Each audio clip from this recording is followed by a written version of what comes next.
Covid लौट आया है और उसके साथ ये खौफ भी कि कोविड क्या असर करने वाला है, खासतौर से दिल पर। जी हाँ, कोविड के बाद देखा गया कि हार्ट अटैक के मामलों में तेजी से बढ़ोतरी हुई है और इसका खौफ लोगों में अच्छा खासा है। ऐसे में हमने बात की डॉक्टर नागेंद्र सिंह चौहान से, जो वरिष्ठ हृदय रोग चिकित्सक हैं और सीनियर डायरेक्टर हैं कार्डियोलॉजी मेदांता गुरुग्राम के साथ। हमने उनसे ये जाना क्या कोरोना का असर दिख रहा है दिल पर और कोविड के बाद क्या दिल के मामले बढ़े हैं। कोविड क्या हार्ट अटैक दे रहा है, क्या तेजी से लोगों के दिलों में बदलाव आए हैं कोविड के चलते।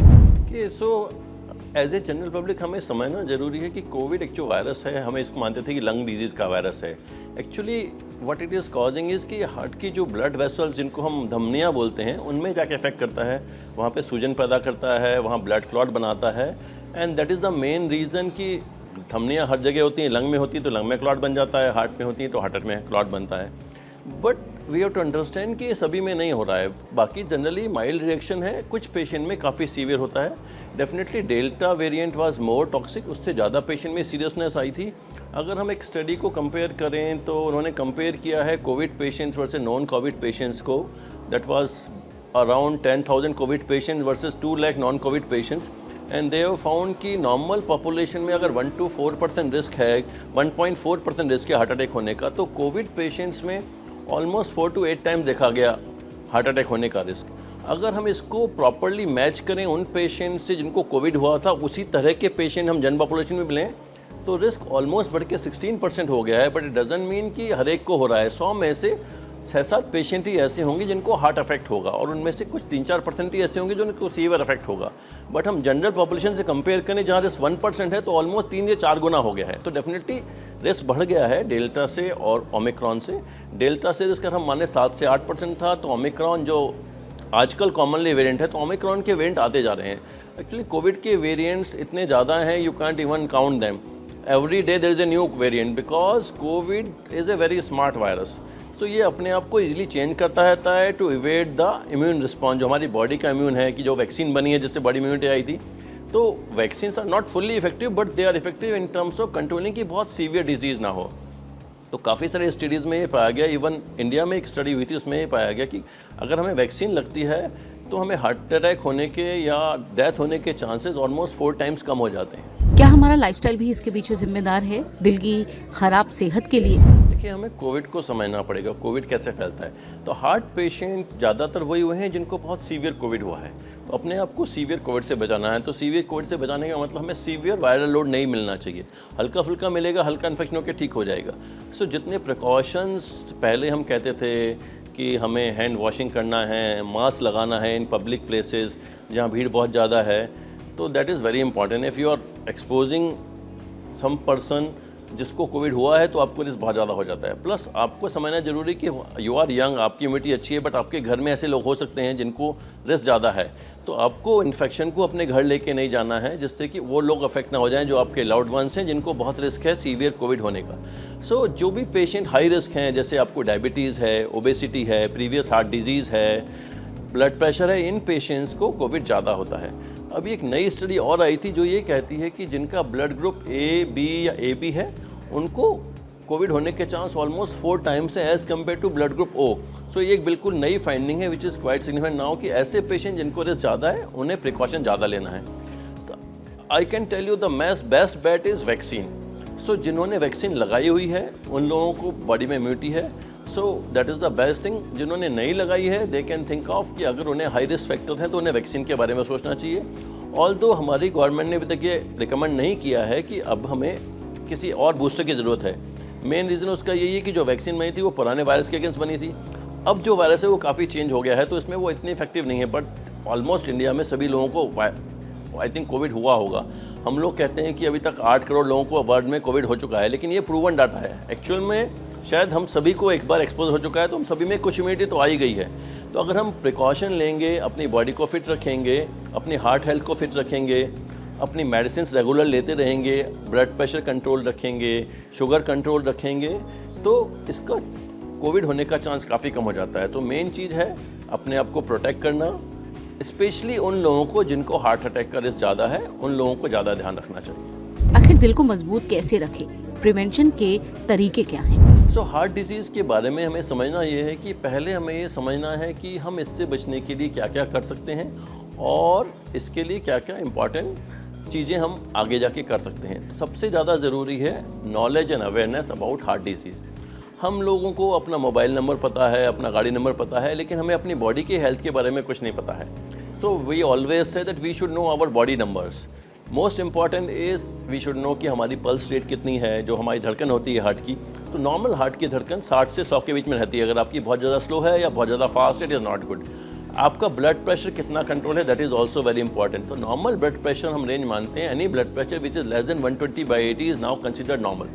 अगर आपका इससे ज़्यादा आ रहा है then you should take all the important measures like exercise, diet, low salt diet, कि इसको कंट्रोल में रखें। अगर ये 140/90 के ऊपर जा रहा है, इट मीन्स आपको इसका प्रॉपर ट्रीटमेंट करने की ज़रूरत है, डॉक्टर से कंसल्ट की ज़रूरत है। इसी तरह cholesterol level is very important. अगर आपका कोलेस्ट्रॉल लेवल हाई है आपके लिए, आपकी बॉडी रिस्क के हिसाब से, तो आपको उसे कंट्रोल करना है। ये समझना बहुत ज़रूरी है कि जिनको रिस्क फैक्टर ज़्यादा है उनका कोलेस्ट्रॉल ज़्यादा राइट कंट्रोल करना है, जिनको रिस्क फैक्टर कम है उनका कोलेस्ट्रॉल कम कंट्रोल करना है। Other important factor is diabetes. अगर आपको डायबिटीज़ है, इवन बॉर्डरलाइन भी है, देन हमें सारे प्रिकॉशन लेने हैं और अपना वेट कंट्रोल रखना है। तो ये 5 इंपॉर्टेंट चीज़ें हैं जो बॉडी नंबर्स आपको पता होनी चाहिए, जिन्हें आपको कंट्रोल करना है। हार्ट डिजीज़ के लिए मेजर रिस्क फैक्टर हमें पता है, डायबिटीज़ है, जेनेटिक्स है, हमारा हाइपरटेंशन है और हमारा हाई कोलेस्ट्रॉल है।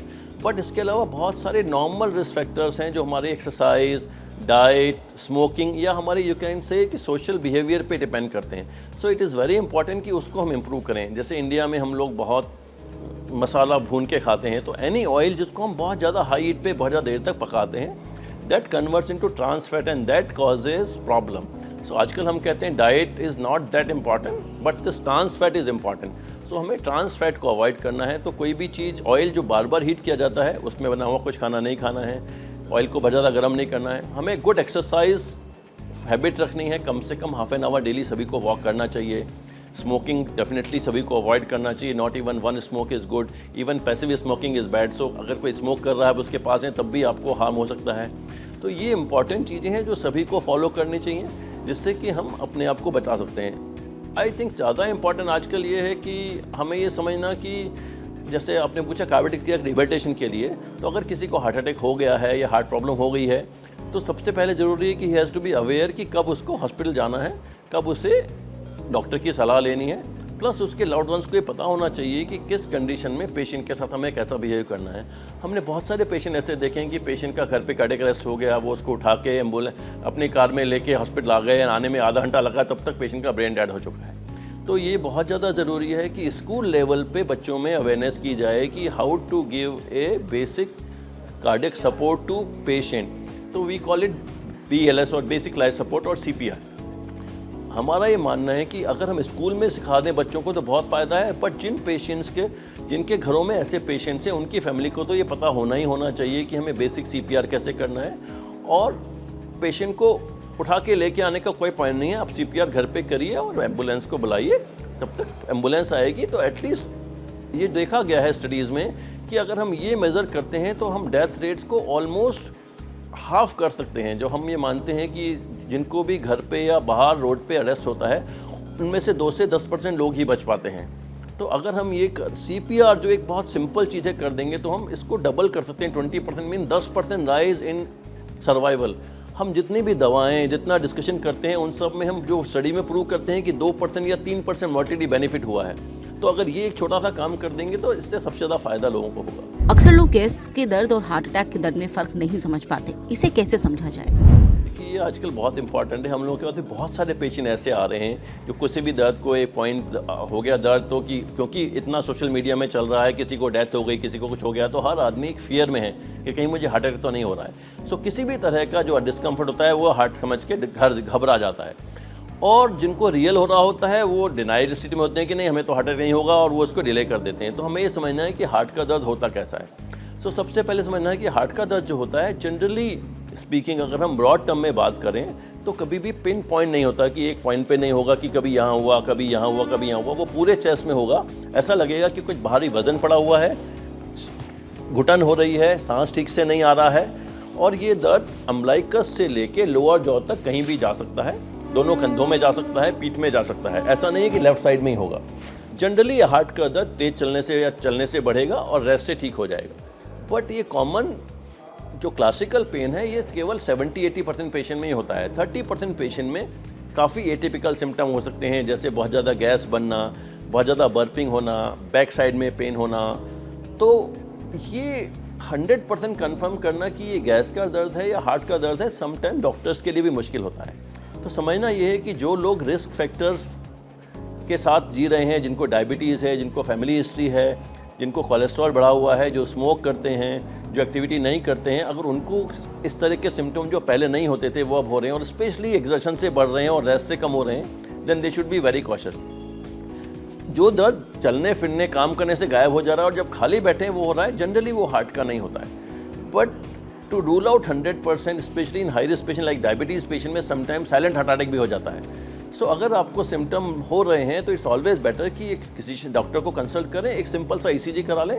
इफ़ डॉक्टर सजेस्ट कि एक ब्लड टेस्ट भी करना है तो ये 2 टेस्ट, एक ब्लड टेस्ट और एक ईसीजी 100% कंफर्म कर देते हैं कि ये गैस का दर्द है या नहीं है। बट जैसा मैंने बताया कि कोई एटिपिकल दर्द है जो कभी एक पॉइंट पे हो रहा है, कभी दूसरे पॉइंट पे हो रहा है, खासकर खाली बैठे हो रहा है और एक्सर्शन पे नहीं हो रहा है, वैसा दर्द हार्ट का नहीं होता है। शुरुआती कदम क्या हो सकते हैं हार्ट अटैक से बचने पर?